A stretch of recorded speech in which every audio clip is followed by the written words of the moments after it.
you take a step back and you start rethinking your life. And this is what happened with me. I was diagnosed out of nowhere when I didn't expect that. There was no family history. There was nothing that would indicate that I may have a problem. I went like into this very deep, dark place thinking, oh my gosh, I'm going to die. My customers keep coming back because once you try, there's always almost no going back.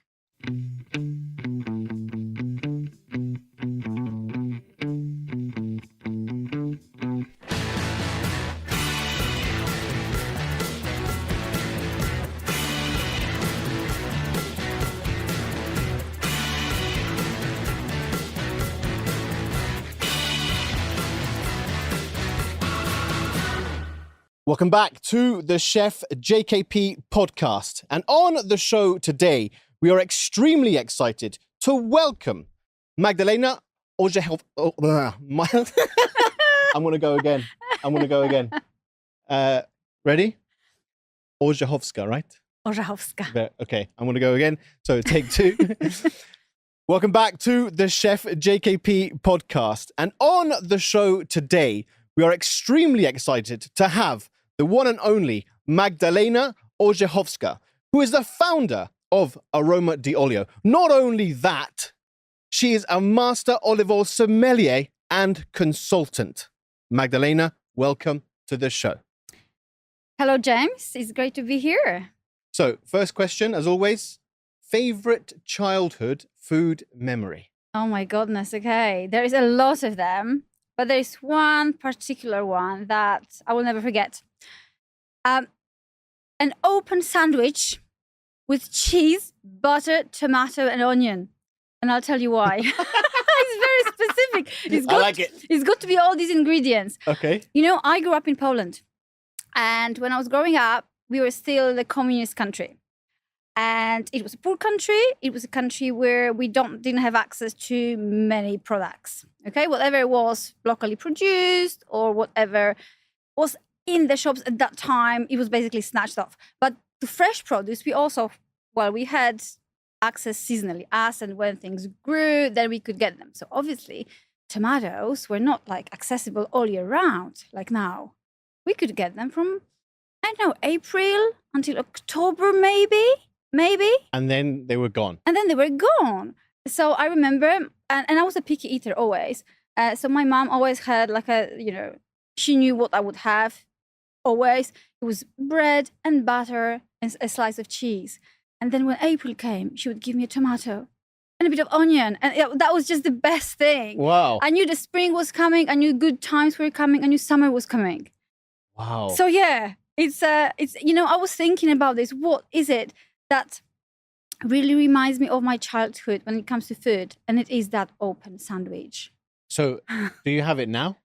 Of course. Of course I have it now. And this is my comfort food. I can do it in a minute. And obviously I have all these ingredients all the time.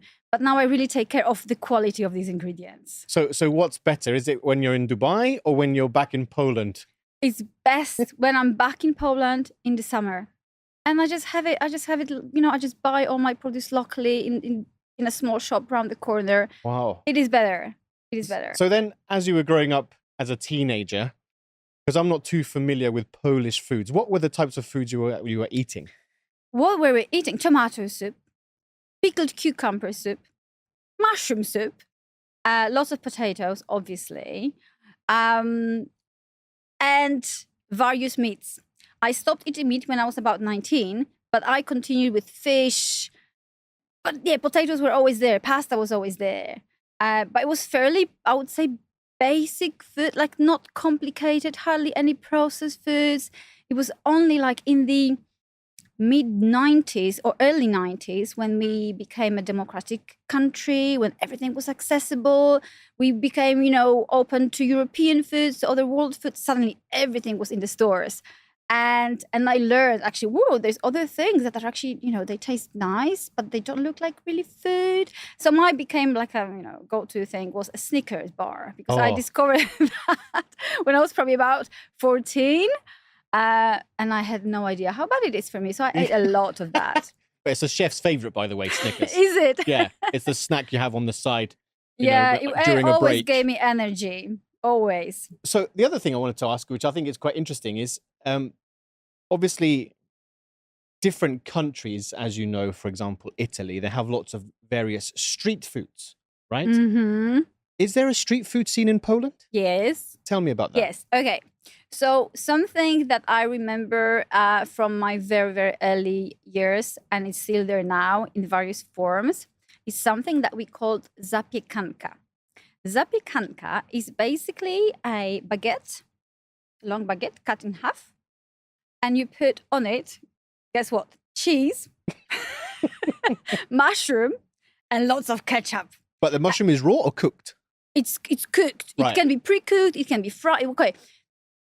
If you fry it before, put it on it, then it's better. If you just put it raw, you put it very quickly in an oven. Yeah. But back in the day, people would even put it just in a microwave for 5 seconds. Off you go.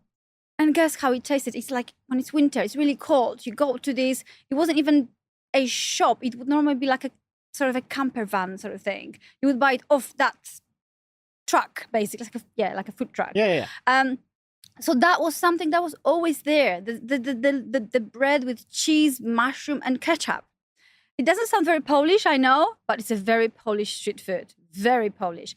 Now it comes in different shapes and forms, so you can get different toppings, and became massive. There are shops specializing just in that. You can get pizza places when 20 different pizzas. You can get 20 different or 30 different zapiekankas. Wow. But it sounds like Poland has a lot of hearty home food, comfort food. Yes. And I guess it's probably because of the weather and the fact that my parents grew up at the time when there was not much else in the shops. So whatever grew locally and whatever we could get like in a local shop, that's what we cooked.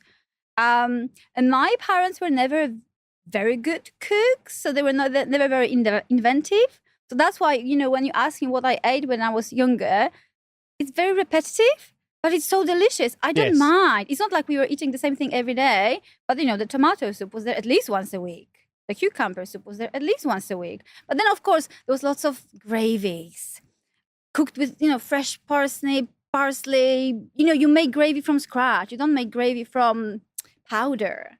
We didn't know gravy from powder. Now I know that, and I know, okay, I don't want to have it anymore. I want to have the proper gravy now. Yeah. Even I don't eat meat, but I still make nice gravies without meat with all these veggies. So the base is nice. The base is good quality. Wow. So then, after your teenage years, when it comes to your education, what was the path you decided to take? Okay, the path I decided to take, I was very confused. I just didn't know what I wanted to do. All I knew, James, was I just want to have a good time. I was 18, 19 at the time when I was finishing college, and I had to choose, where to go to university. Obviously, my parents my father was a bit pushy. My mom was go with the flow, do whatever feels right for you. She was never like, oh, you have to do this. While my father was very ambitious for himself, I guess. He was, oh, you can become a doctor or you can become an architect. I was like, no. So I had no idea what to do. And in the end, I decided to go to study finance and banking. Whoa, because serious. It was serious because it sounded like, it's a proper career path. It can be interesting, I could dress up nicely. I can be in the nice environment. It sounded like it could be something I can find myself in. Although I really didn't know that much about finance and banking. And I wasn't very good at mathematics either, So you wanted to have a nice time. And a good life. And a good life. And you thought, okay, I'm going to go into finance and banking. And it was also, James, at the time when we were going through the transition, again, from going to a proper democratic country, when suddenly universities were offering not just, psychology and history and very traditional subjects, but we were going more into economy, management, all the things that, help you thrive in the corporate world. So all these were advertised as something that will give you exciting, a good life, something that was opposite to what our parents had. Okay, so I ended up finance and banking. How was it? Okay, first year, I was like, okay, so many nice people. Actually, it was quite interesting. It was very, very tough, but quite interesting. But then I think after the first year, I had an internship with one of the biggest banks in Poland for 3 months. And these 3 months proved to me that this is not the place for me. I was so bored. I was bored to death. So it didn't challenge you. They didn't challenge me in any way. And I guess they didn't know really what to do with the students. But I was observing other people. I was shadowing other people doing different roles. I was like, oh my God, how can they do it all day long? So I was like, no, that's definitely not for me. I just knew it wasn't for me. But I didn't know what else to do. So I continued with my studies. And I studied for the full 5 years. Whoa. Full 5 years. But the good thing was that, later on, because I did my BA in one institution and then my master's degree in another one. During the master's degree, I could pretty much choose what I studied. I could pick up subjects. So I was drifting away from the hardcore mathematics, finance, banking, more to the history of economy, psychology, HR, these sort of things. But also at that time, I left Poland and I continued my studies while I wasn't really attending. I was just coming for exams because I lived in the UK. Oh my God. So I was working and studying and trying to figure out what to do with my life because I didn't go to the UK to work in the bank, obviously. I started in a very different position. Which was what? Okay, it was actually, the whole adventure with the UK started when I was still at university. And the plan was just to go for holiday, to earn some money. And I didn't care if I go to France to pick grapes or if I go to Sweden to pick cucumber. It didn't matter. I just wanted to have a holiday adventure and earn some cash. And I found this guy in Poland who was saying, oh yeah, there's lots of work in the UK. You can work in hotels for £4 an hour. And back then, £4 an hour, when the conversion rate was probably 7 Polish zlotys to £1. It was huge. Like people were probably normally earning in this type of jobs, probably maybe £1 an hour, maybe. So I decided to go. Okay, it turned out that it was a scam. I paid this guy, but I did it with my boyfriend, now my husband. We were young, we were naive, we just wanted to have an adventure. So we paid this guy, we thought we checked him, we had his passport and everything. It was a scam. So we took a coach, not a plane, a coach to the UK from Poland, which was 28 hours. We got there and we called the number that this guy gave us to a Polish lady in a recruitment agency who was supposed to have a job for us. And she says, no, there's no job. Well, if I tell you now there's a job in New York, would you go? I said, no, I wouldn't. So why did you come here? There's no jobs. You don't have a permit to work here because we didn't. There was nothing. It was illegal. It was before the European Union. So we got there. It's like, okay, what do we do? Adventure started, but we were so tired. But guess what happened? So we still went to that agency because we knew where it was. We used, if not even a taxi, a bus or something. We got there and there's this big sign on the door, do not come in if you don't have a work permit, because it was so obvious back then that there were so many illegal workers. But we still kept knocking at the door, but there was no one there, no one was opening. And then I saw in the back of my eye 2 policemen walking towards us, like really fast. And I was like, I grabbed my suitcase and I said to my boyfriend, hey, let's go. It's not our hotel. It's not here. And we just left. So we went back to the bus station, trying to figure out what to do. It was ridiculous. Wow. Because we had like maybe £150 on us altogether. But we managed to find accommodation because someone that we knew through someone else lived in London. So they helped us. Then that person told us, this is the daily free paper or magazine. There's job advertisements at the back of it. Call all these jobs and find a job. I was like, oh, how? What do? I don't even speak proper English. I was like, no, you'll be fine. In the end, she was calling for me. And that same night, it's all happening in the span of like 24 hours. The same night, we went for a job interview. It was a barge on River Thames, like a really old barge. We go there 10 p.m. And then for the interview. 10 p.m. We go for the interview. The job spec was that there was this guy in the restaurant on the river looking for a couple that will help run the restaurant and do some maintenance work. I was like, okay, perfect. There's my boyfriend who can do the maintenance work. I can do the restaurant work. We go there, and then there is this Michael. He sits there like a captain of this boat, starts interviewing us. Do you have any experience? I was like, yes, I worked in McDonald's. I never did. Looks at him. Can you paint? It's like, yeah, I can do everything. So he said to us, okay, next day, there's a very big party here, 21st birthday of someone important. There will be about 100 people. Come for a test, and then if I like you, if you like it, you stay. And he says, 5 o'clock. So okay, 5 o'clock we go. 5 o'clock. Okay, it sounded early, but we decided to go for it. So guess what? The next day we packed all our things, because he said it was also a living position because he had a flat nearby. So we gathered all our stuff. We went there early in the morning, 5 a.m. 5 a.m. 5 a.m. sitting, waiting. He's not there. 5:30, he's not there. And then we were thinking, he probably meant 5 p.m. because in Poland we operate 24-hour clock. So 5 to us would be 17. Right. Not 5. And was it 5 p.m.? It was 5. Of course it was 5 no. p.m. Of course it was 5 p.m. So we went back to the coach station. We just sat there for about 10 hours. Sleeping. We went back, sleeping, really exhausted. And then we went and we started working for this guy. It was mental. It was crazy. It was like, suddenly we were in an environment of a huge party when I had no idea what to do. I didn't know what. There was a bar, there was a waitress, there was so much food going in and out of the kitchen. We had no idea what to do. My husband was washing the dishes all the time. There was no other thing to do. But in the end, the guys. Did you get the job? We got the job. The funny thing was, James, was that this guy later, we happened to be at the time when there was this huge party. Otherwise, this place was very quiet. So what happened? This guy basically fired everyone else. He only kept us. He went on holiday for 2 weeks, and he said, okay, you can run the place now. So we learned how to run. It was then a very small operation we learned, but we learned how to, pour beer, for example. I had no idea how to do it. My customers had to teach me.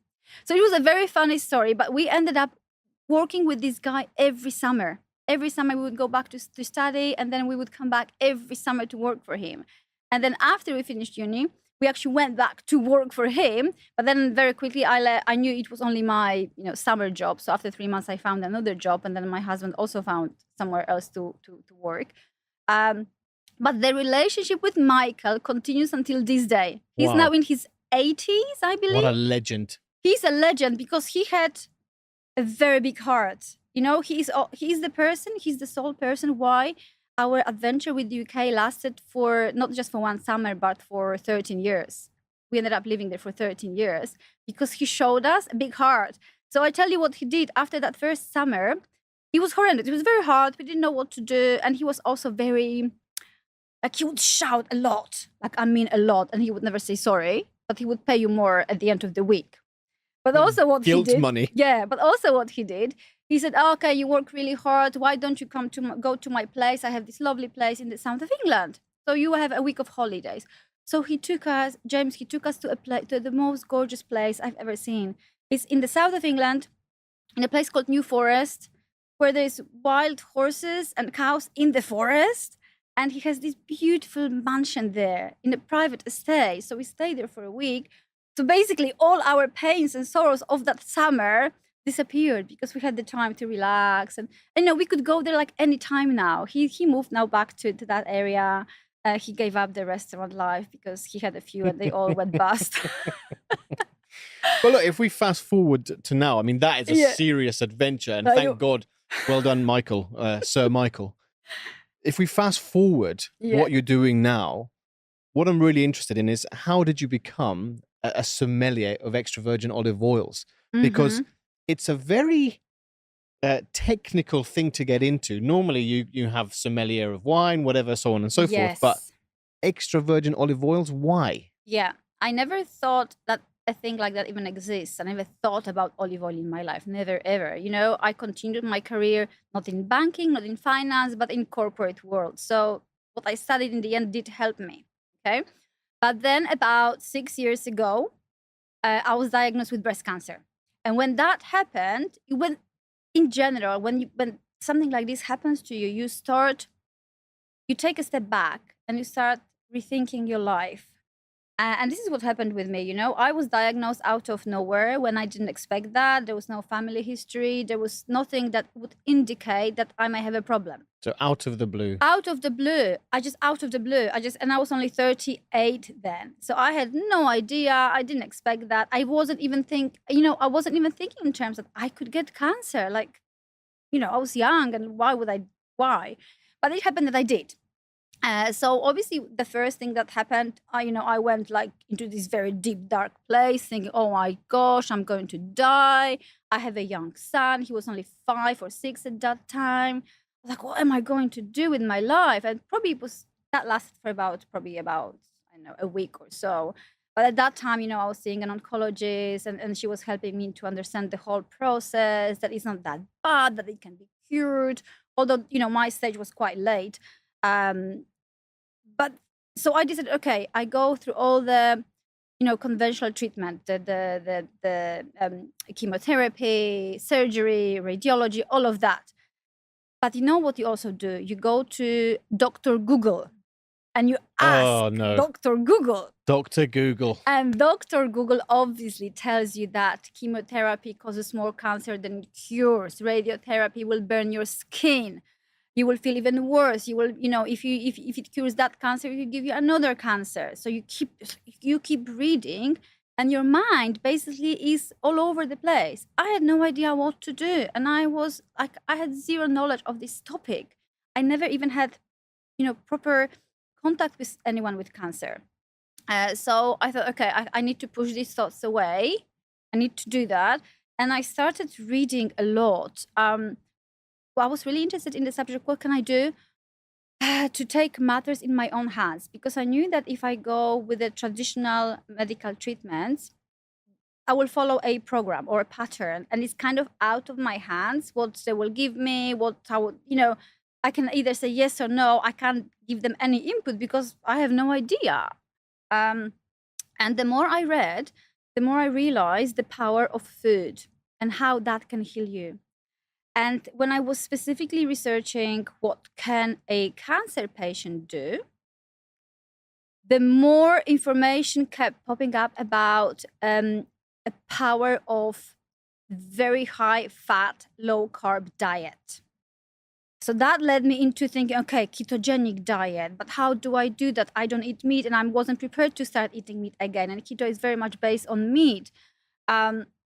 So very quickly that turned into the Mediterranean diet. There was so much research about that.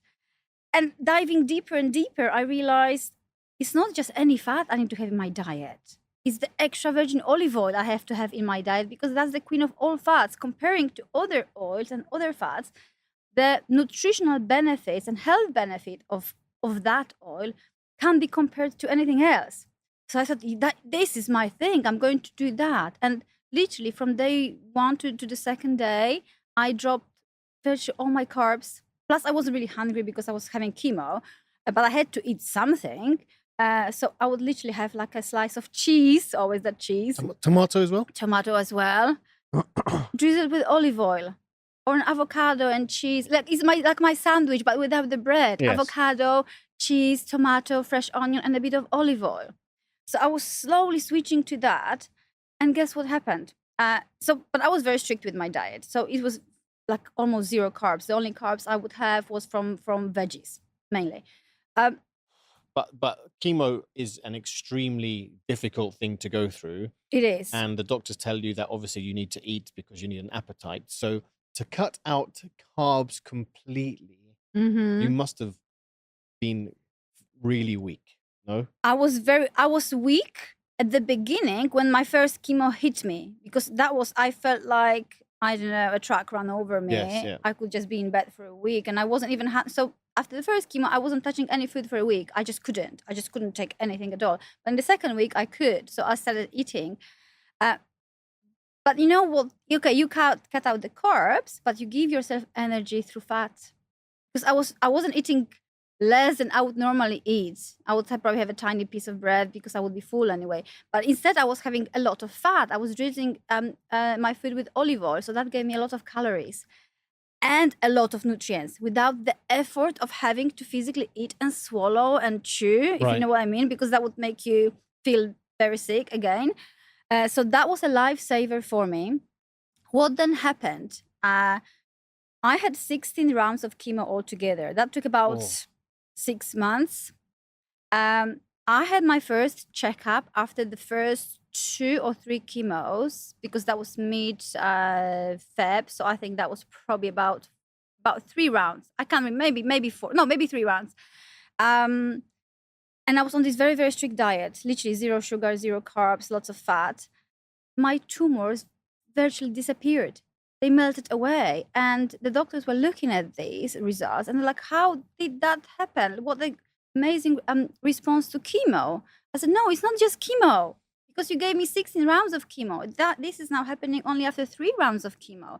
It's my diet as well. And they were looking at me like, you know what doctors are often. They go through They have to go through the worst case all yeah. the time, don't they? And I was like, no, it's not that. It's the way I eat as well.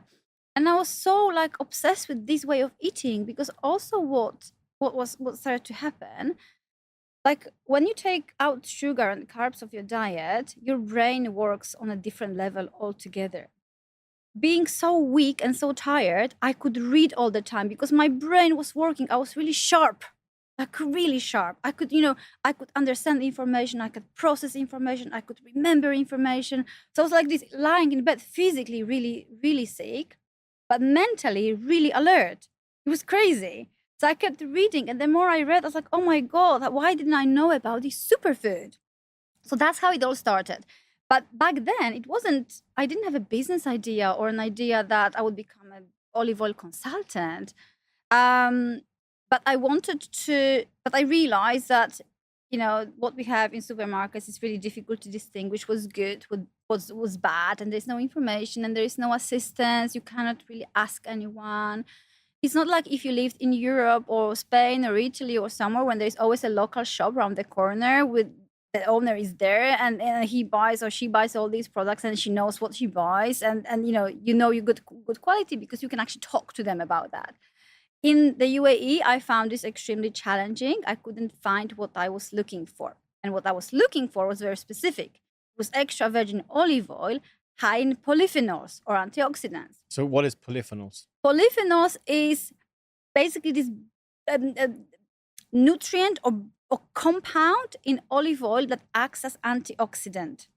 So there is hundreds of them. And they also appear in fruits and in veggies and in other foods. But in extra virgin olive oil, they're extremely concentrated. So the more you get of them, the higher the health benefit you get. Okay. So then if we go back to, did you still have to do 16 rounds of chemo or was it reduced because of your diet? No, I still had to go through 16 rounds of chemo because my medical team wouldn't. It was always my choice. I could say no, I do less, but I didn't have the almost like the proof and the grounds that what I'm doing will continue working. Okay. Because most of the scientific research is based, to do proper scientific research is very costly and very difficult, and it basically is done by pharmaceutical companies, and it's all proven there on paper.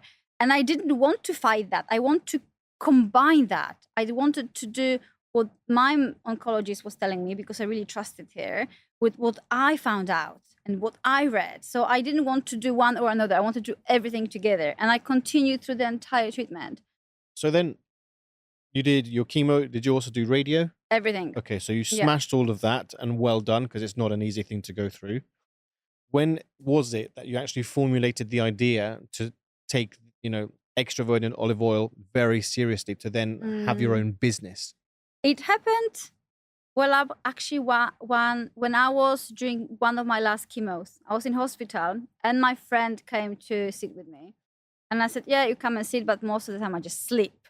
But we did talk in the end. And And she was asking me like, okay, all these olive oils, where do you get them from? I was like, you know what? I ended up buying them either from abroad or asking friends who were traveling to get me some fresh olive oil from Italy.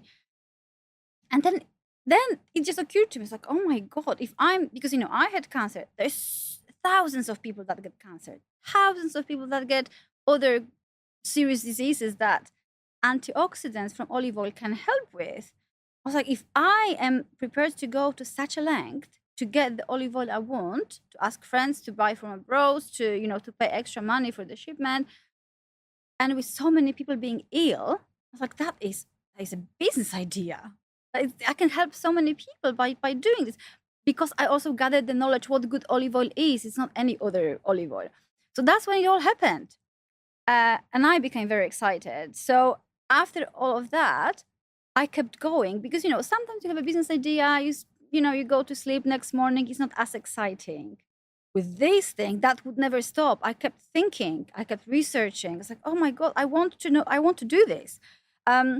Because also I felt the power of it, that, I managed to go through all of that with the help of Mediterranean diet and olive oil and stay relatively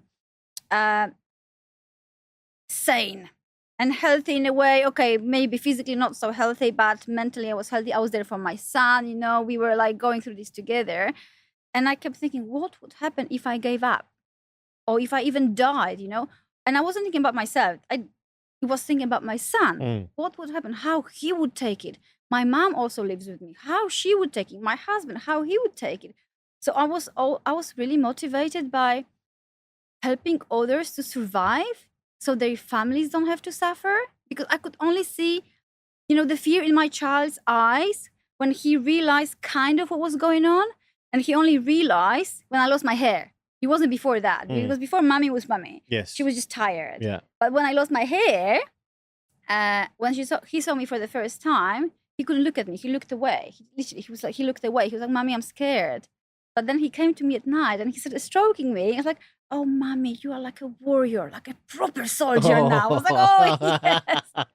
So, he gave me that strength. And that also gave me the strength to help others, because I knew how much of a difference it made to me. Regardless how much it physically helped, it gave me the strength and power to fight, to survive, to continue. And I knew that is physically I can do. I can control that disease. I can battle that. And it gave me more power in my head than the chemo, radio, and surgeries. Wow, that's incredible. So the company, first of all, is called Aroma D'Olio. Yes. Right? But so that's the company. But then you have a double certification, almost kind of like a degree. Yes.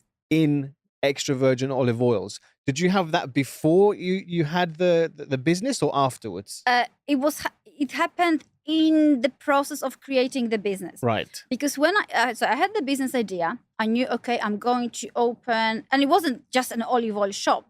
You know how businesses are created. You have, it develops. I was thinking maybe some sort of a meal plan, some advice, some consulting. But then I wasn't either a chef or a cook. I wasn't a nutritionist. I wasn't a dietitian.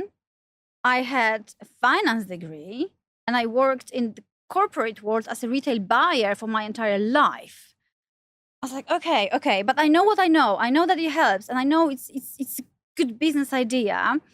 What I needed to do to get qualified, and so I started looking, and I found lots of sommelier courses that would last for a week, maybe 5 days here and there. There's lots of them in Italy, lots of them in Spain. There's something in New York, something in London even. But I thought I need technical knowledge, because if I am to buy olive oil for other people, I need to understand really what I'm getting.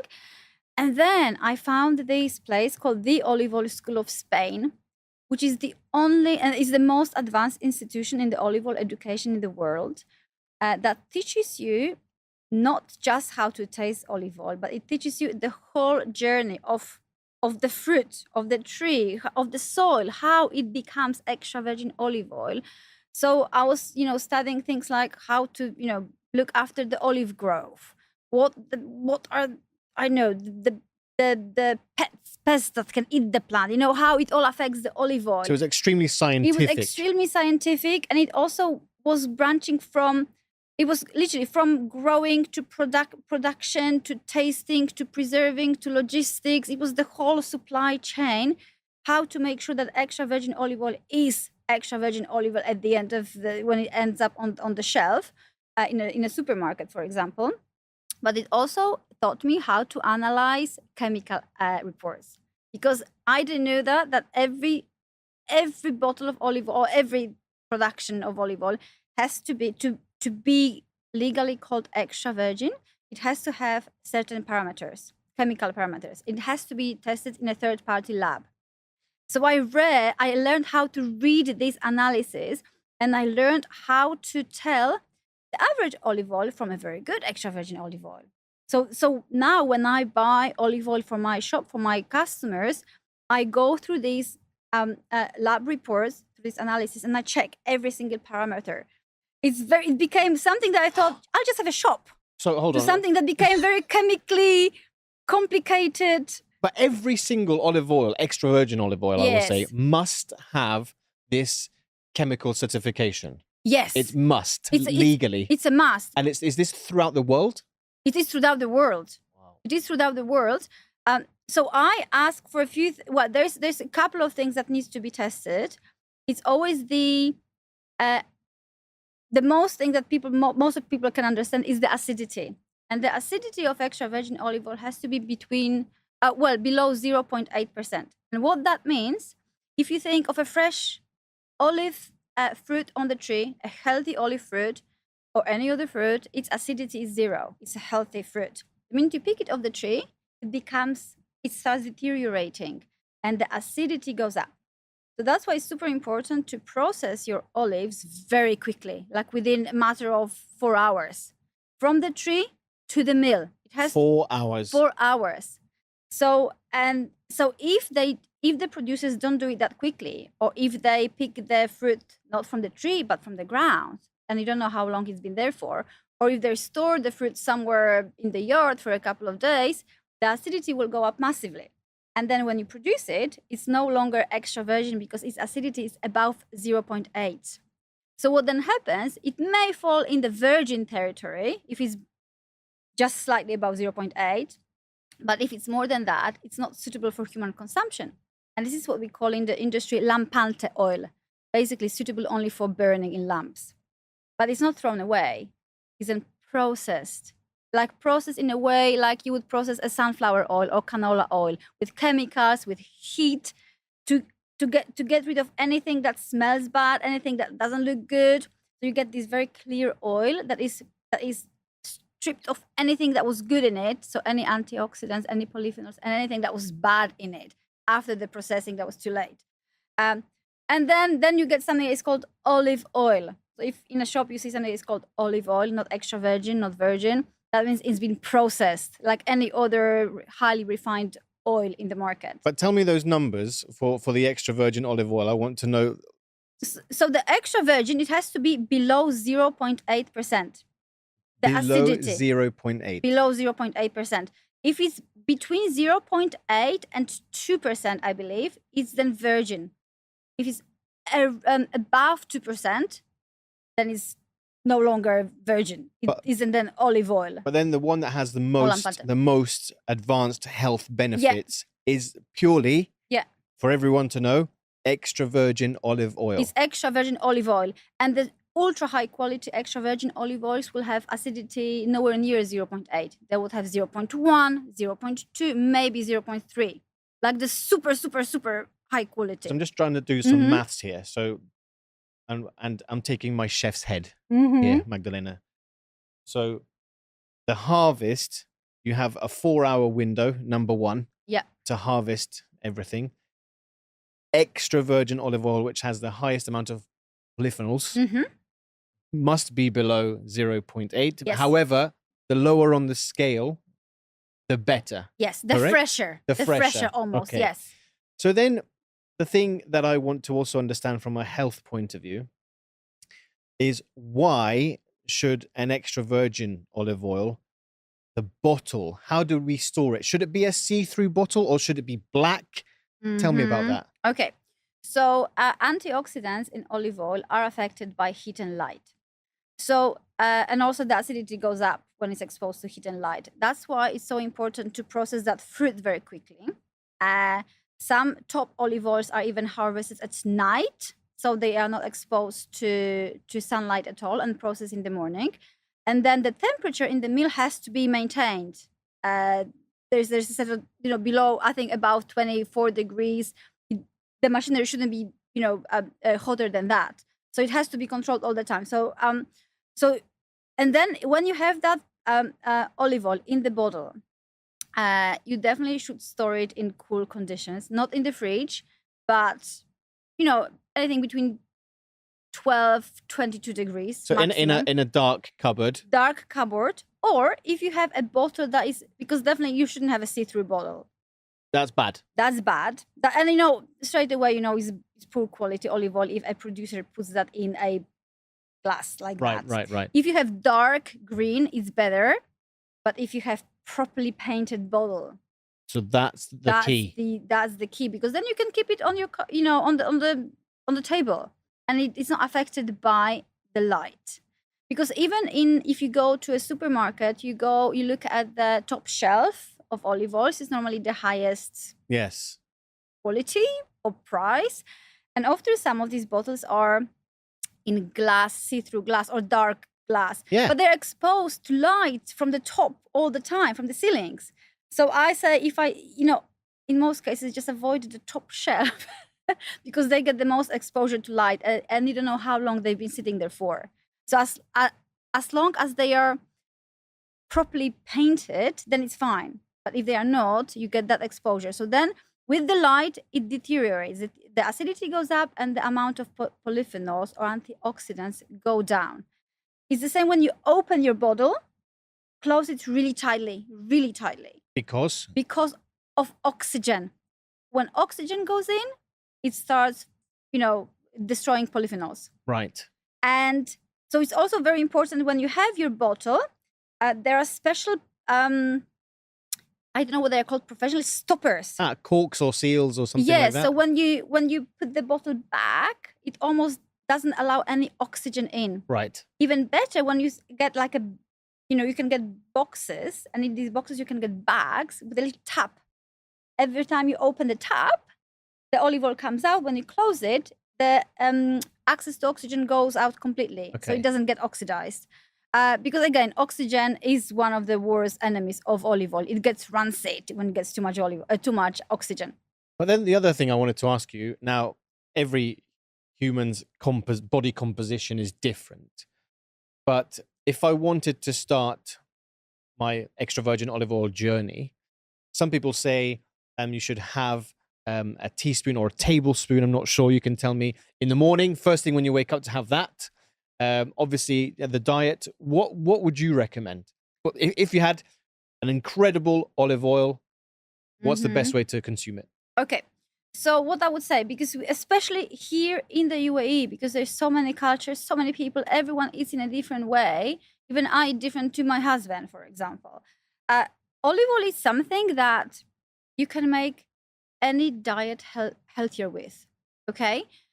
So if you are not prepared to start cooking with olive oil, it's enough.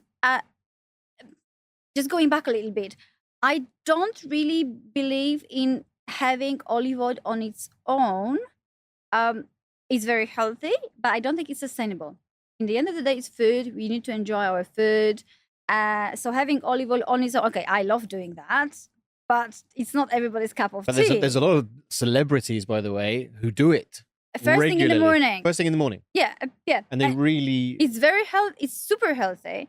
But at the end of the day, I don't think it's as enjoyable as having it with your food. True. You're talking to a foodie audience. Yeah. So olive oil, extra virgin olive oil, is actually super tasty. It's not just a fat medium. It's actually, it's a very nutritional ingredient. So it will make anything more tasty. It will it make you eat more veggies, for example, because if you drizzle your veggies with olive oil and put it in the oven and or grill them, they will become more tasty than if you drizzle them with sunflower oil, for example. So I would say start with drizzling on everything, on your sandwich with cheese and tomato, Sourdough. I would put even that, I always put even like a teaspoon in my morning espresso.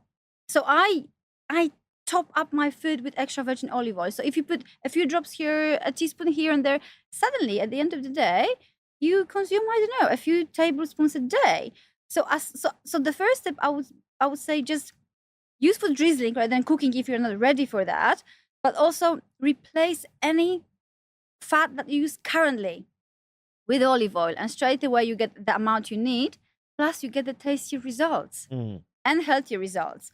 Because there's also this myth that you cannot cook with olive oil, with extra virgin olive oil, which is the biggest lies of all. I've seen Tell me why. much research, James, so much research about the fact that cooking with extra virgin olive oil is not only possible, it's also the healthiest method of cooking. There's two aspects of that. First of all, the chemical structure of olive oil is mainly monounsaturated fats with a little bit of saturated. Monounsaturated fat doesn't break down easily in the heat. So even if you heat it up normally in the home conditions, we don't use extremely high temperatures for many hours. It's maybe, I don't know, maybe you bake something for an hour. Not much happens with it. It doesn't break down into toxic compounds. What really breaks down into toxic compounds is the fats that are made of mainly polyunsaturated fats.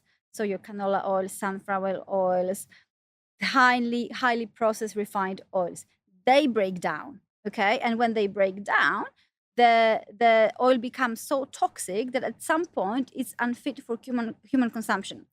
So there was this study in Australia a few years ago now, when they tested extra virgin olive oil and I think it was canola oil or one of these highly processed refined oils in a proper fryer, when you make like chips. Yes.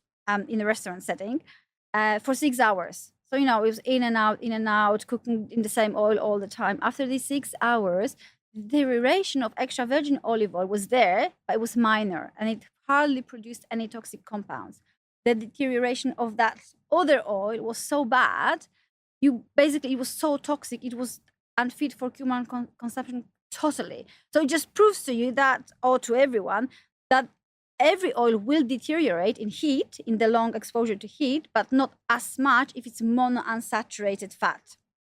So I think there might be a couple of other oils in the world that are also that have that kind of construction, if you may. I think it's peanut oil and something else, but they don't get the antioxidant boost that you get from extra virgin. So that's one aspect of it, but also the antioxidants or the polyphenols make the oil even more stable. That's why it's very suitable for high heat cooking, for baking, for grilling, for anything. Because the thing that we teach at the cookery school is that because extra virgin olive oil are cold pressed. Yes. We don't want that olive oil to go up above 100 degrees centigrade because the change tastes, it goes slightly even more bitter. Whereas if you have a canola oil or a corn oil, it's designed to go above 240 degrees C. But in saying that, it makes complete sense from a health perspective, actually.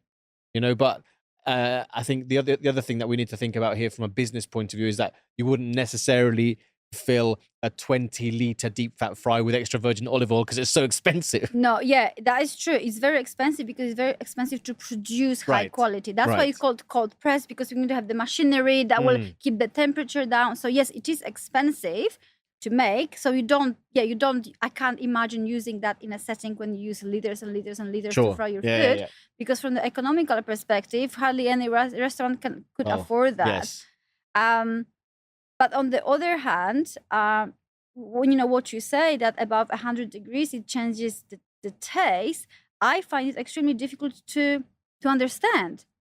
Because to me, the olive oil always enhances the taste. And if you say it becomes more bitter, so I also it may be to do with the quality that you started off with, because maybe it wasn't extra virgin olive oil. Yes.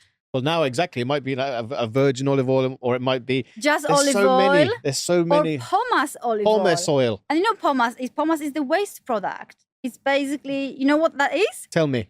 Pomace olive oil Listen, chefs, please. Okay, when you have, it's the cheapest of all olive oils that you will find.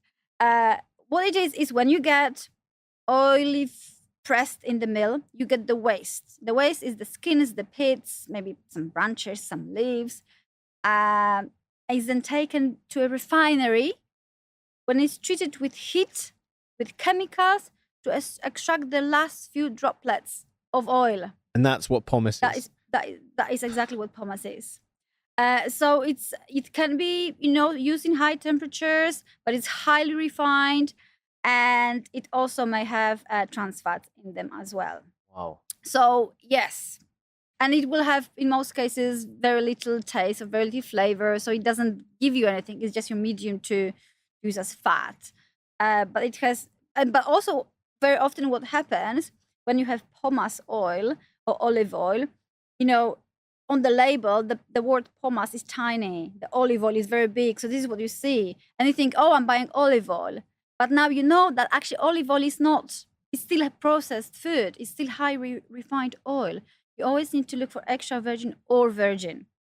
These two, if you are looking for health. Yeah, absolutely. For health benefits. So that's what I want to ask you next. When it comes to your business, you are very much kind of like a chef, because you source the very best olive oils or extra virgin olive oils in the world, but you actually know your suppliers or the farmers personally. Yes. Why did you decide to do that? Why is that important? Okay. That is important because I believe I want my producers to be my partners. I want to trust them. And there is so much food fraud within this industry. I couldn't go, you know, I wanted to make my life easier at the beginning. And I thought, because importing directly from producers from all these countries is very difficult and time consuming and expensive. And I thought I can find some good distributors here who buy already olive oil into this country, and I can just pick and select the best that they have.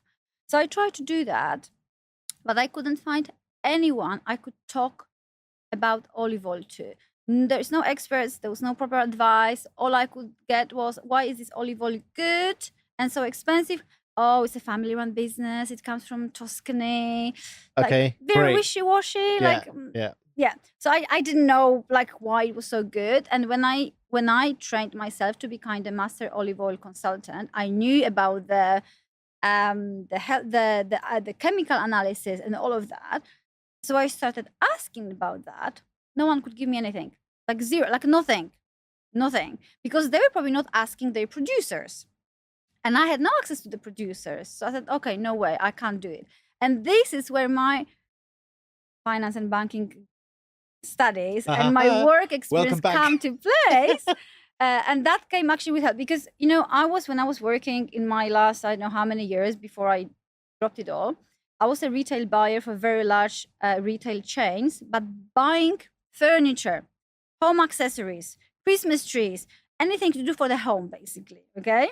And I was working directly with producers. I was going to factories in, I know, China or Europe, working always direct.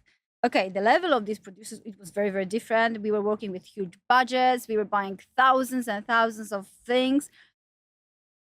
And, you know, I could still see these products if they send me samples, but I wanted to see the factory. I needed to see the faces behind these products. And always, you know, the relationship was always very, very important. And we could get much better commercial results if we knew each other well. And if we could then help each other. I was learning from their experience. They knew what was selling better. You know, it was a constant conversation. And I thought, I need to find producers like that I can trust. So I started looking, and I had no idea how to really find olive oil producers. So my first thing, what I did was I started looking at, there's a number of very important olive oil competitions in the world, very prestigious. So there's one in New York, in London, in Berlin, in Tokyo. We now have one now even in Dubai. So I started looking at who is winning awards consistently. And then I started contacting them directly. And the minute we started having proper conversations, I knew whether we could be partners or not. Because some were like proper mass producers, and I didn't want that, because the mass producers is not what I was looking for. I was looking for, again, someone who knows their product very well, who's not looking to produce this pomace olive oil or olive oil, who is just focusing on the pure quality and health and understands why this is important. So that's how I sieved through all these producers that I found, and I started working with only the ones that we can talk like that, and the management, the owners are always there for me. So they're relatively small, and they always can provide me with the chemical analysis. If they can't, then there's no further conversation. If they don't want to, Wow. because, and in most cases they have that. The ones I talk to, they do have it, because they know that this is important. That's their selling point as well. That, look, this is so good. Look at this paper. And if someone doesn't want to provide that, that means they probably know that their olive oil is not at that ultra premium level. And I only wanted to go for that, from the health perspective, but also, I didn't want to compete with the huge distributors that we have here, because we have so many, with the supermarkets, because we have so many. I wanted to bring something to this market that is above all of that I was looking for, and I couldn't find. So that's how it all went in that circle. Now I'm talking directly to the producers, and I'm buying the products that I wanted back then. And I'm so confident I'm bringing just pure health. I think that's amazing, because also so the health benefits and what you're doing, I think, is incredible. At the same time, you are, I believe, one of the only extra virgin olive oil sommeliers in the Middle East. Yes, I'm still to meet one. Maybe there is someone, I don't know. Okay, which is also extremely interesting, because when you say sommelier, then you're going to the producers, and it's almost like you're going to a chateau, but it's just with extra virgin olive oil. Now, what are the types of services now that you're offering within your business? Okay.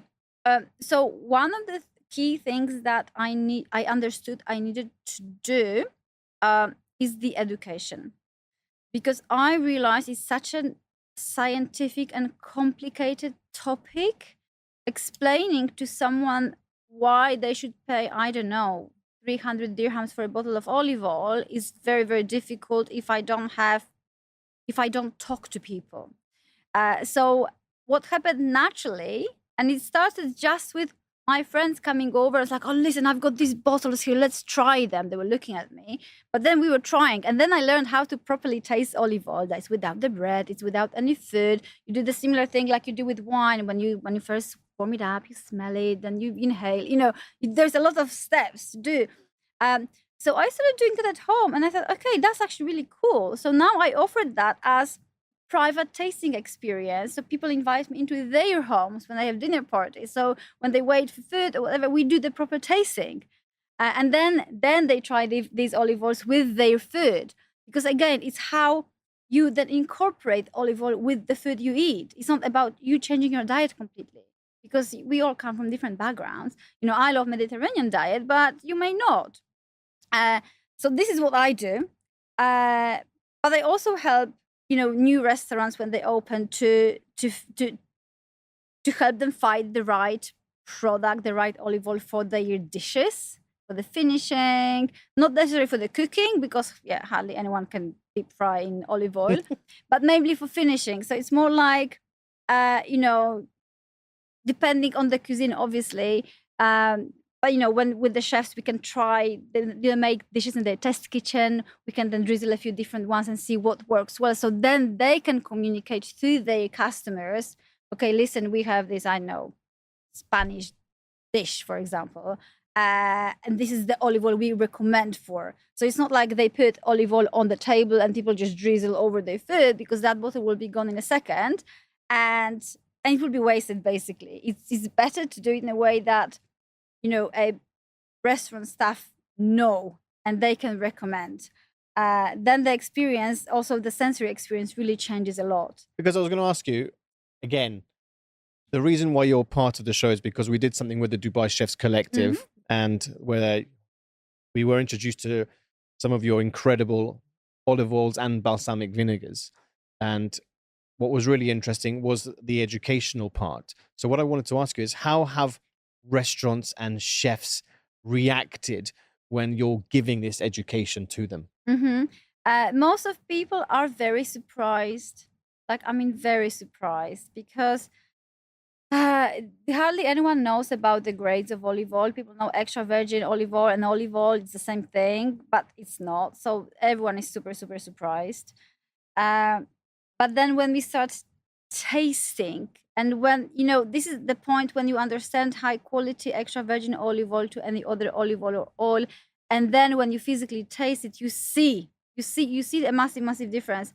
And then you see how you can enhance your dishes by just drizzling or finishing or using a few drops maybe in your vinaigrette, for example.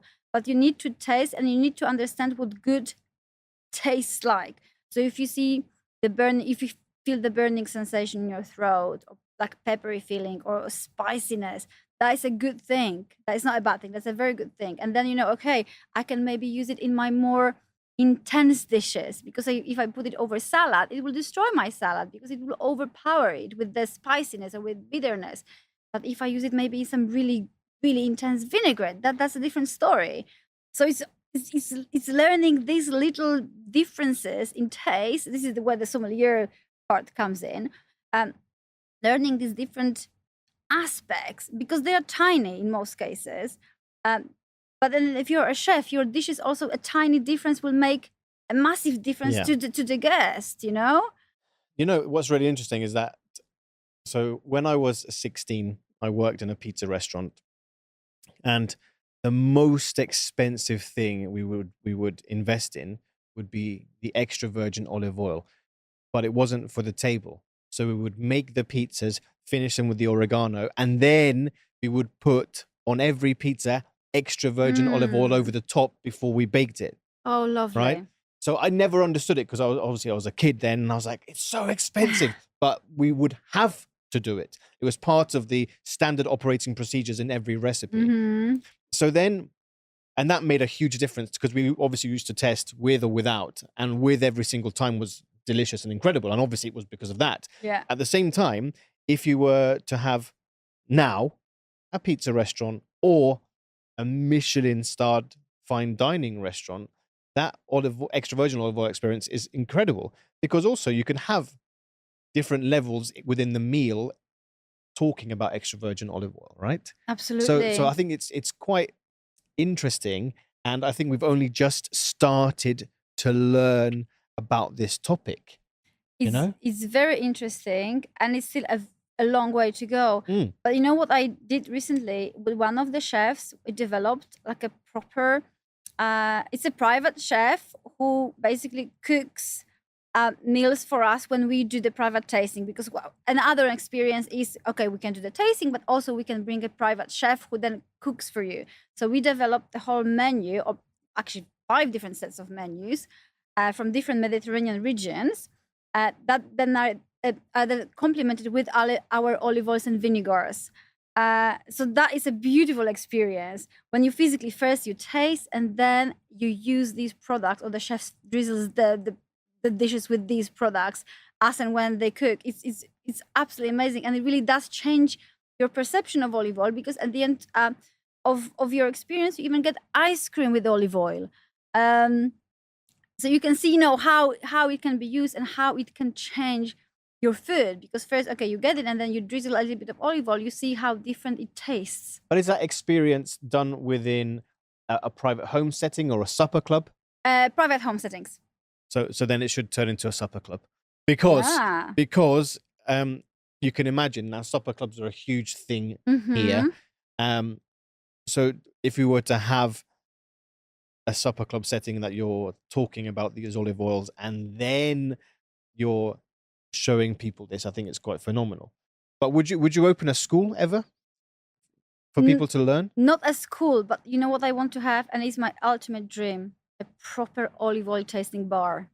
Wow. A proper Love bar. that. Love it. That is my dream. It's something that I believe will happen at some point, because obviously it does require a lot of investment, because I want really a location that is, I know, the IFC or downtown, somewhere like really, really amazing, with people that can come in, they can sit literally like at the champagne bar, Right. but they can be served olive oil, and then they can try it with some amazing breads or tapas, something little, but again, that will just blow your senses away.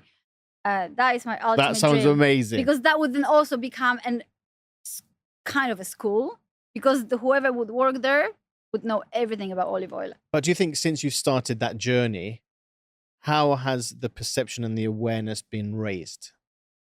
Obviously, within my community, it's been raised a lot because I talk about this a lot. And I can also see my customers keep coming back, because once you try, there's always almost no going back.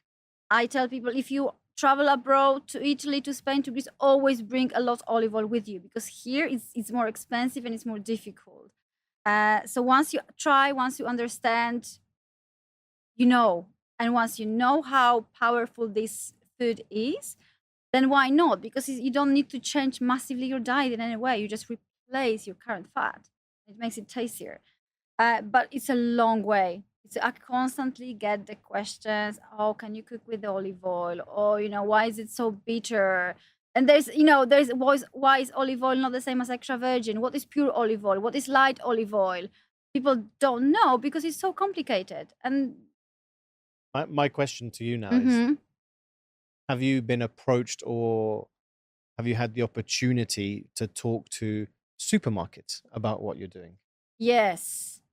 Because that's obviously, supermarkets are extremely lucrative. But at the same time, I believe that there is a space in supermarkets for what you're doing. Yes, there is space, and the good news is, well, first of all, I'm very, very selective who I work with, because I don't want to work with supermarkets that in general don't offer quality. So that would never be a match. But the exciting news is, and I cannot say who that is, yes, my range of selected olive oils will be available with one of the top supermarkets soon. Congratulations. And they are all about quality, so I'm happy. But we wanted to do, the reason we decided to work together is that they want to communicate why this is a good product and why it's good to consume, and how to recognize how to consume it, how to use in the kitchen. And they recognize I can do that, no one else can do that. And that what kind of brought me to them as well, because they want to do it. If I just don't want my bottles everywhere and anywhere, because they would get lost and people would be like, why is it so expensive? Because the fact is that they are pricey.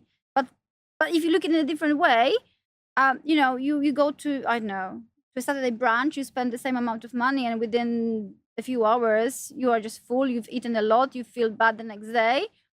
For the same amount of money, you can have a bottle of olive oil that will last you for the entire month. But can you put a price on your health, Magdalena? Absolutely. Absolutely. That's the thing, right? Yeah. So, but the education needs to be there all the time. And that's one of the things we as a business need to do more of. But again, it's, we are still a very young business. I've been running Aroma di Olio for a year and a half, maybe. Yeah, about a year and a half. So we are still, growing and evolving. And I know that with the plans I have because constantly, like, I'm very strategic. I'm constantly thinking, like, I could do this, I could do that. Banking. I blame on the banking. Physically, I blame it now on finance. Finance is what you need. And I always had this idea that this business is not going to be a tiny little business or my hobby. It's not. It's going to be big and powerful, and it will grow, and it will serve a lot of people. It will get a lot of people healthier. But to do that, of course, I need a lot of money. And look, so that is... I think it's amazing. And the other thing I wanted to say to you is that I think it's quite nice that you would have extra virgin olive oils on the shelf that only run for a month. I think that's also amazing, because it's limited time, so you want to always renew. Yeah, it's amazing. Yeah, we do that even now. Some of the products that I buy are produced in such a limited quantity that whatever I manage to buy, it sells out. We have to wait until the next harvest. Or there are some trees in Spain, for example, that we source of the farm that we source from. The trees are over 1,000 years old. So you get this millennial extra virgin olive oil. And every single tree is UNESCO certified. There's only 37 of these trees. And they are so sensitive to climate changes, to environment, that they don't even give fruit every year. So when I have a That's bottle, amazing. What a story. every single bottle is like hand numbers. You get, I don't know, bottle number 2 out of 400. And now these bottles, I buy them for our clients here in the UAE, but they now almost snatched out by Harrods constantly. Like when they appear, like, oh, we want them all. I was like, no, you keep some for me, because I have a really good relationship with the producer now. So they always know to keep some for me, although Harrods is, a much better customer probably for them. But some of these olive oils are just pieces of art. Wow. And I don't mean because they have, I know, gold in them. Some of them do. I don't buy that because I don't really believe the appearance doesn't really matter. But some are, again, these are from 1,000-year-old trees. There are some that are what we call night harvest. They are harvested at night, as I was saying, to be processed first thing in the morning. So they are not exposed to light at all. And because it's very difficult and expensive to harvest at night, it only happens at one night in a year at the very beginning of the harvest. So again, every single bottle is numbered. There's only a few hundred produced in the entire So they're like harvest vintage. season. They are vintage. But it doesn't mean that if you buy it, you should keep it in a cupboard and never touch it. You consume it straight away. Because again, the fresher, the better. It's not like wine. It's Right. like it's olive oil. It's like fresh juice of a fruit. The fresher, the better. So you consume it straight away. So then, Magdalena, one of the last questions before we go into the quick fire Ooh. is, you've been in the region for some time, Yeah, about 10 years. so you understand the dining scene here. What are your predictions for the future of dining within the UAE and the MENA region? Okay. So what I'm thinking, it did change massively. Oh my God, it changed so much. And I must say, I enjoy what we have here now. I love the fact that a restaurant that I would call super fine dining 10 years ago is much more accessible to me now.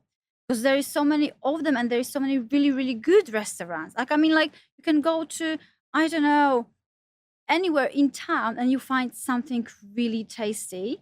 Okay, maybe on the higher in the higher price range, but you wouldn't call it fine dining because you can still afford it once in a while. And I love all the, all the shows and entertainments. I like that. And I love the innovation in the kitchen, how the dishes are presented. But on the other hand, less and less surprises you now, and less impresses you anymore.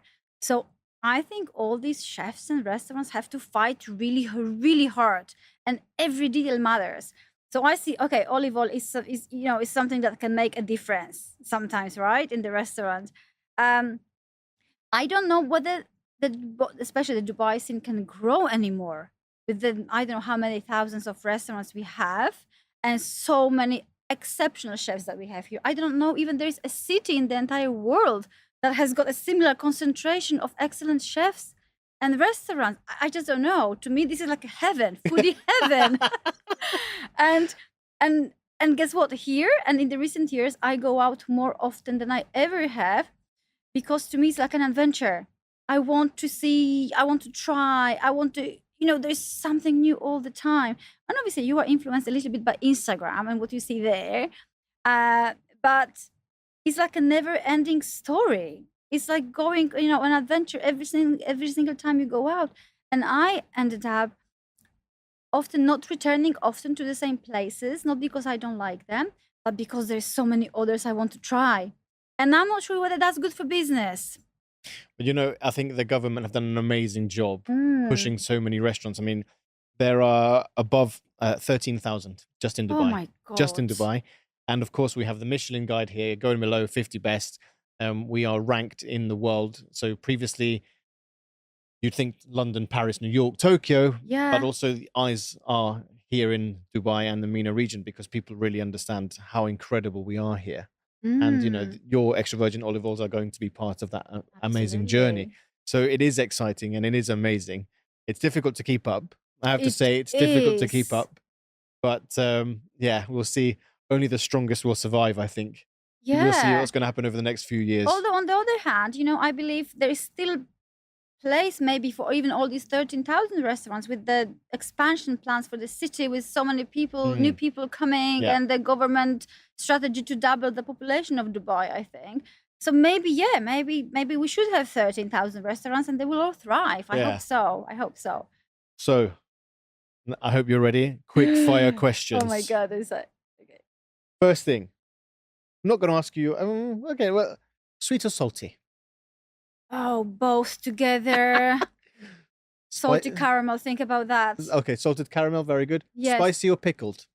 Spicy. Spicy? I thought you had gone for pickled. Spicy. I thought you had gone for pickled. I love my food when it's spicy, when it's intense. I hate bland food. Okay, especially for you, pierogi or kielbasa?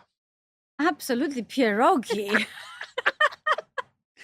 Okay, so then goulash or gotabki? Oh, you're not pronouncing it right. Sorry, I do apologize. My Polish isn't great. Okay, gołąbki, right? You mean gołąbki, Yes, right? sorry, yeah. Okay. That's what I meant, yes. Okay, both of these dishes are traditionally meat-based, but I can make them both plant-based. I hate gołąbki. To me, it's a big no for some reason. I absolutely hate it because it's a cooked cabbage with some grains inside. Oh, it's absolutely disgusting. That sounds lovely. Yeah, but goulash, I make it super spicy with lots of veggies. Plant-based? Absolutely plant-based. You can make it with filled mushrooms, for example. We'll get the recipe later from you. No So problem. yeah, goulash. Favorite ingredient? Extra virgin olive oil. All right. I thought you were going to be a bit more adventurous. Sophisticated. Adventurous. What right now? What are your favorite top 3 cuisines that you love to eat? Okay.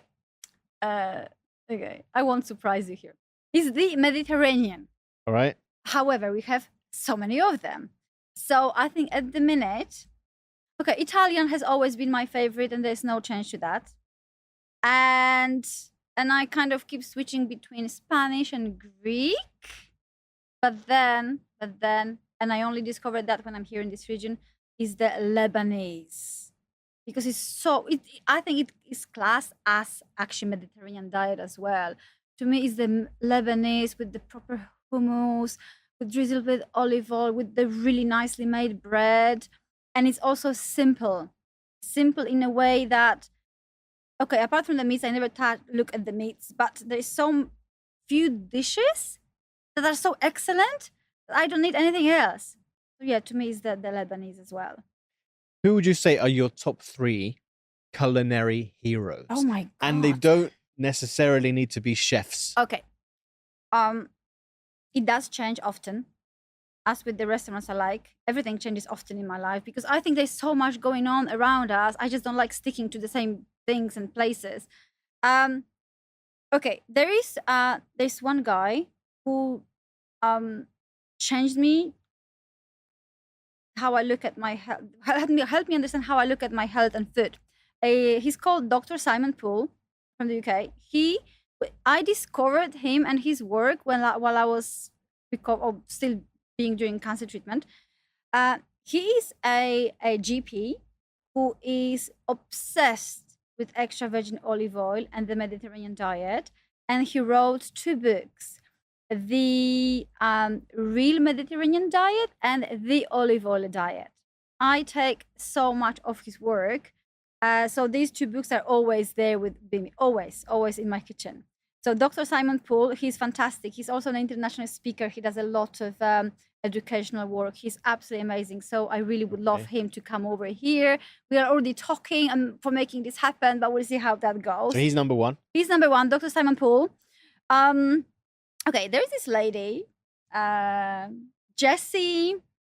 She's got a very, very difficult French surname. Inchauske? Anyway, she is known as the glucose goddess. Goddess, yes. So I absolutely love her because not only she talks about the carbs and the sugars and how badly they may affect our health, she is biochemist, so she's a scientist, and she can very clearly explain scientific information to the public. And I love that because I want to be like her. I want to be able to explain like her the scientific complexity of olive oil. I'm not at her level at all, but she to me is like, oh my God, she just explains something super complicated in 30 seconds. And I understood. So to me, she is like, not only she's working on the cause that is, I think, affects a lot of people in the world, but also she does it in a really She has amazing books. amazing books, amazing communication. So here. The last one? And the last one will actually be a chef. And it's Heston. It's Heston Blumenthal. It is because I discovered him when I lived in the UK. So it was many, many years ago. He had this TV show when it was all about him and his staff cooking. Fantastical feasts. I think that's what it was. Yes. And until now, I remember when he told his guests, and now you can eat the wall, or now you can eat the cutlery. Oh, what is this guy doing? So I love him being a chemist in the kitchen. So we wanted to go, I think it was the Fat Duck, right, in the UK. We wanted to go there. And it was, again, when we discovered him, it was such a long time ago. We were like, really, to us, it was like, there will be like an outing of the year. But we couldn't get on the wait list even. It was so difficult to get to. So the first time we ate at Heston's restaurants was here when the Atlantis the Royal opened. And so straight away, I was like, we have to go there. And that was, oh my God, that was just amazing. Every single dish, every single ingredient, every single explanation and interaction with the staff was just top class. So to me, he's such a perfectionist. There's no compromise on anything. Amazing. Now, what advice would you give for anyone who wants to start their journey with extra virgin olive oils? Oh gosh. You mean like for business or for personal? Personal. Okay. So my advice is very simple. It can make you healthier, and it can make your food tastier, and you don't need to really change much. You don't need to change at all anything apart from swapping your fat with extra virgin olive oil. That's all it needs to happen. Because straight away you will get the amounts that you need, and your health will thank you within a matter of weeks. It's that fast. What advice would you give to 16-year-old Magdalena? Oh my God. Okay. I would say do whatever you feel is right at that time. You will have no regrets. I went through so many things in my life. I tried so many things. I've been to so many places. Nothing would ever at that stage would point me towards where I am now. Like I had no idea. I was very confused. But then after all these years, all these experiences, all the people I met, all the places I visited, they all give me something back. So I can learn from that. I can use that experience now. I know people in different parts of the world. Someone always is there to help, to talk to. So I would say, don't stress if you don't know your path in life. It will come. To me, it came when I was 38 or 39, and in the most unexpected way. But now I know this is my way, this is my calling, this is me.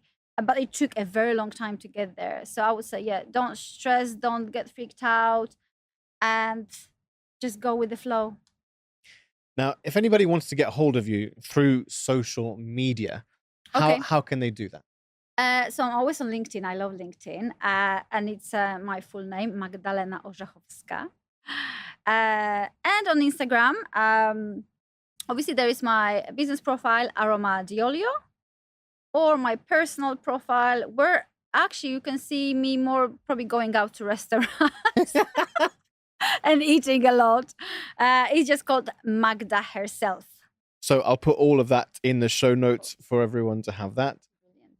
Now, Magdalena, I just wanted to have a recap of what we've discussed because it's been amazing. So from your childhood food memories, that sandwich, we have to go and make it soon because it sounds really delicious, to the types of food growing up, the different soups that you were having, to then your education path that, took you down lots of different ways, yes, to then going to sunny London on a barge with the legendary Michael. Thank you very much for that. To then, of course, your diagnosis that changed your life, which then led you to, understand the incredible health benefits of extra virgin olive oils, which then has now given you an incredible business and you're helping so many people. So on behalf of the Chef JKP podcast, please carry on the amazing work that you're doing because it is incredibly important. Keep inspiring people because it is amazing what you're doing. Chefs, restaurateurs, people at home, everybody needs to know about your journey and the health benefits of extra virgin olive oil. I wish you the very best of luck with the launch into different businesses and the supermarkets, and really just want to say thank you so much for coming in. Thank you for having me. It was really a pleasure.